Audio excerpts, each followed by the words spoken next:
এই যে মোরগ ফুলের গাছটা দেখতে পাচ্ছেন, এই গাছটা থেকে আজকে আমি পাতা নিব। তো এই পাতা নিয়ে তারপর আপনাদের সাথে রান্না করে শেয়ার করে দেখাবো। এই যে লাল লাল পাতাগুলো এগুলো নেবেন না, এগুলো তিতা লাগে। আর এই যে সবুজ সবুজ পাতাগুলো এগুলো নেবেন, এগুলো একদম তিতা লাগে না। তো এর জন্য আমি এখান থেকে কিছু পাতা নিয়ে নেব। এই যে দেখেন ফুলও কিন্তু ফুটছে। চলুন শুরু করি। ওদের সাথে একটা রান্না শেয়ার করতে আছে। এই যে পাতাগুলো দেখতে পাচ্ছেন, এগুলো হচ্ছে মোরগ ফুলের পাতা। তো এগুলো ছিঁড়ে তারপর কুচি কুচি করে কেটে নিয়েছি। আর এদিকে আমি মাছ দিয়েছি। এই মাছ দিয়ে মোরগ ফুলের পাতা দিয়ে আজকে রান্না করা হবে। তো আপনারা দেখতে থাকুন।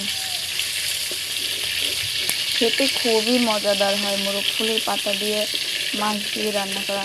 অল্প পাতা নিয়েছি যেহেতু আমার অল্প মাছ, এর জন্য। এই যে আমি মাছগুলো নামিয়ে নিয়েছি আর পেঁয়াজ রসুন বেটে রেখেছিলাম। এখন ওই যে তেলের ভিতর থেকে এই তেলের ভিতরে এগুলো দিয়ে দিব।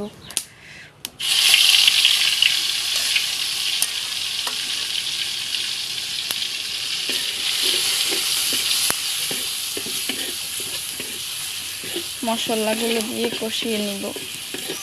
এখানে আমি হলুদের গুঁড়া, মরিচের গুঁড়া আর একটু জিরার গুঁড়া আর স্বাদ মতো লবণ দিয়েছি। এখন এগুলোকে সুন্দরভাবে কষিয়ে নেব। একটু পানি দিয়ে দিব।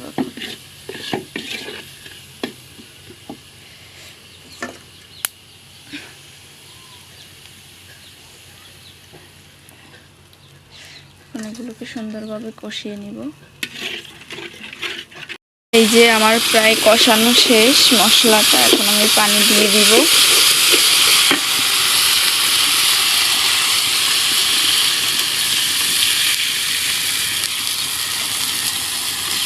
এরপর এখানে ভেজে রাখা মাছগুলো দিয়ে দিচ্ছি।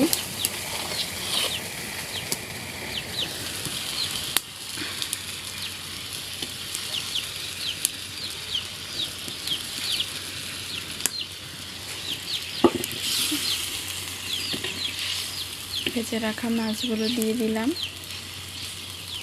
আর এখন সাথে এই যে পাতাগুলো দিয়ে দিব।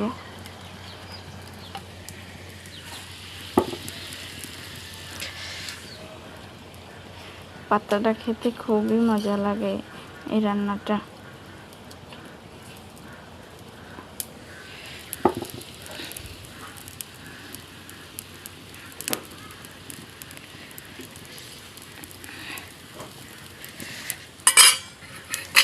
এখন ঢাকনা দিয়ে ঢেকে দিব।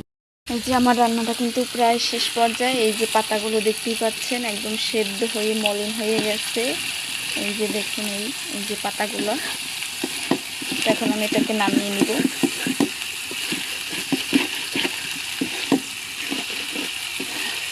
এই ছিল আমার আজকের রেসিপি। আপনাদের কাছে কেমন লাগছে কমেন্ট করে জানাবেন।